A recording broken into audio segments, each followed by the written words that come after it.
So, ayun guys, day 4, gabi na. So, bukas na yung 1 mile. Ito, nakahiga na tayo. Alas 8 na nga pala. Then, 32 na lang kami. From 42 to 32. So, sana wag na mabawasan bukas. At ayun, solo pa akong tulog dito. Hindi pa pala ako tulog. Wala ka sa solong tulog. Yun, may tulog na sa baba guys. Isa. Pero di pa napasok yung iba, nagwa-wifi pa. Wala dito signal kaya, ayun. Yung buong 5 days naming training is very nakafocus lang sa training kasi walang masyadong signal. Wala nga as in yung signal ng SIM. Pero may piso wifi. And then, ayun.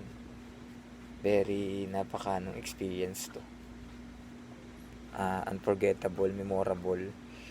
Lahat na. So, ayun. Bukas ulit pagkagising. Try ko mag-video. Hindi na ako nakapag-video ng morning calisthenic at saka yung jogging. Sayang. Last na pala ngayon today. Bukas is diretso na kami sa dagat. Pagkagising. Konting exercise lang din. Ayun na. Yung 1 miles na.